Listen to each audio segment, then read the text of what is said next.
Halo guys, balik lagi sama gua Punjabi di channel ini.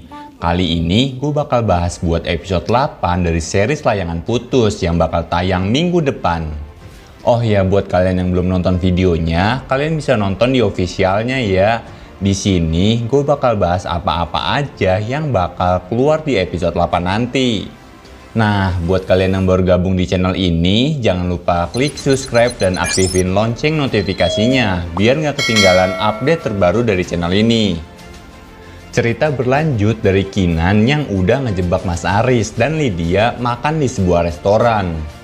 Ceritanya, Kinan itu ngajak Mas Aris dinner berdua, tapi di sisi lain Lydia juga tahu dirinya itu diajak dinner sama Mas Aris. Padahal mereka berdua sempat berantem kan siangnya di sekolah raya. Lalu barulah permainan sang detektif Kinan dimulai. Karena dia udah tahu sekarang udah nggak ada lagi yang perlu dilindungin. Karena dirinya ini udah kehilangan apa yang dia harapkan. Yaitu Reno, anak kedua yang seharusnya itu hidup di dunia ini dengan bahagia. Tapi karena perselingkuhan Mas Aris yang ditutupin, buat Kinan makin cari tahu siapa itu selingkuhnya. Bedanya di sini, walaupun Kinan udah tahu siapa itu selingkuhan Mas Aris, dia bukan mergokin atau nangkep secara terang-terangan. Malahan Kinan secara halus mempersilahkan Lydia buat lebih dekat dengan keluarga mereka. Mas Aris juga bukan tanpa waspada, dia malah menganggap kalau Kinan itu nggak bakal bisa sedalam itu mencari info tentang Lydia. Karena Mas Aris beranggapan kalau yang namanya Lydia itu bukan cuma satu, tapi banyak, jadi dia masih bisa santai. Di sisi lain, detektif Kinan itu punya teman pengacara yang bisa nyari identitas orang secara detail dan akurat. Lalu di episode 8 nanti, Kinan bakal bawa kasus ini ke jalur hukum, biar Mas Aris dan Lydia ini makin jera. Dengan dibantu Lola, sahabat dekatnya, informasi atau bukti perselingkuhan ini bakal terkumpul dengan waktu singkat. Jadi ya tinggal tunggu waktu mainnya aja. Bahkan berdasarkan pasal 284 KUHP menerangkan bahwa orang yang melakukan hubungan seksual dengan pasangan sah orang lain dapat dihukum karena perbuatan zina dengan ancaman hukuman penjara paling lama 9 bulan. Itu juga belum termasuk hal-hal lain loh. Jadi bisa aja kemungkinan ancaman hukuman itu bisa lebih dari itu. Kenapa Kinan sampai ngelakuin sejauh ini ya? Apa dia udah nggak peduli lagi sama Mas Aris? Terus kalau misal mereka berdua pisah, hak asuh Raya pindah ke tangan siapa dong? Nah, kalau kita ambil dari contoh Brando, anak dari Miranda itu kan pindahnya ke ayahnya bukan mamahnya. Terus kalau Raya gimana? Nah, jadi gini, kalau semisal istri ketahuan selingkuh, berarti ia telah gagal jadi seorang ibu. Jadi anaknya itu bisa pindah ke tangan suami. Itu yang dialami oleh Miranda.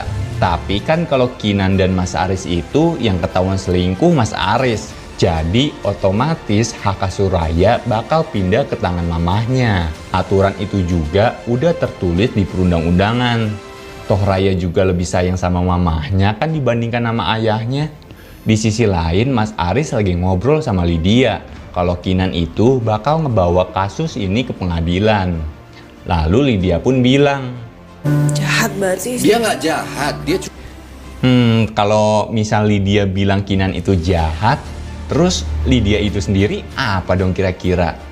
Ya intinya di posisi sekarang Mas Aris itu mau mempertahanin mereka berdua. Tapi kalau sepenglihatanku sih lebih condong ke Lydia. Ditambah lagi faktanya sekarang Kinan juga udah susah buat nerima Mas Aris di rumah. Mana dirinya sering diomelin, minta jatah diabain, disuruh antar Raya malah cari kesempatan lain. Sekarang Mas Aris cuma bisa meminimalisir emosi Kinan biar ngurungin niatnya ke pengadilan. Tapi malahan malam harinya pas Raya lagi teleponan sama ayahnya, Lydia itu tiba-tiba muncul di belakang Mas Aris sambil menyapa Raya tanpa rasa bersalah. Lalu Mas Aris dengan wajah paniknya itu langsung memalingkan kameranya ke area lain dan bilang kalau tindakanmu itu keterlaluan Lydia. Padahal situasi keluarga mereka itu lagi hancur-hancurnya. Ditambah lagi, Lydia sekarang mau tambah masalah baru lagi.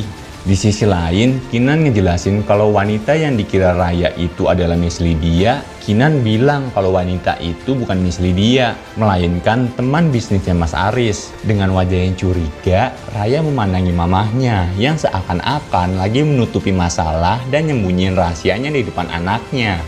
Lalu esok harinya, Kinan bertemu dengan Lydia di kafe. Di sana, Kinan bilang kalau saat ini dia itu cuma mau negagin harga dirinya sebagai wanita, bukan suaminya atau pernikahannya sama sekali. Terus kalau bener emang Kinan mau cerai dan bernasib sama kayak Miranda, pasti yang berat itu ada di sisi Raya.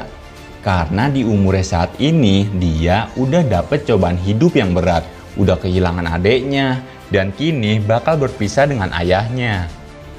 Semoga aja ya Kinan bisa beri kesempatan untuk Mas Aris.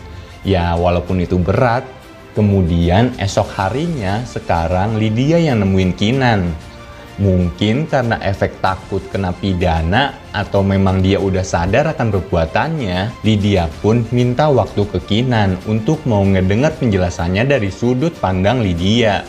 Tanpa basa-basi, Kinan pun seperti menolak permintaan itu. Karena selama ini Kinan sudah mengetahui sifat asli dari Lydia. Bahkan Lydia pun masuk ke dalam lingkungannya Kinan. Apakah Kinan semakin tegas pas ngadepin masalah yang sekarang? Terus, apa Mas Aris ini bisa naklukin perasaan Kinan lagi? Ya, kalau dilihat dari judulnya sih layangan putus. Yang pasti itu ngibaratin sang pemeran utama, yaitu Kinan dan Mas Aris. Tapi ya semoga aja Kinan nantinya bisa bahagia kalau udah berpisah, terkecuali buat Mas Aris. Karena sejarahnya perselingkuhan itu adalah perbuatan setan yang mengundang untuk berzina. Dan setan itu tidak lebih baik dibandingkan malaikat dengan hati penyabar seperti Kinan. Dan cukup videoku sampai di sini. Makasih yang udah nonton videoku sampai habis. Buat kalian yang suka konten kayak gini, jangan lupa klik subscribe dan aktifin lonceng notifikasinya biar nggak ketinggalan update terbaru dari channel ini. Sampai ketemu di video selanjutnya. See you!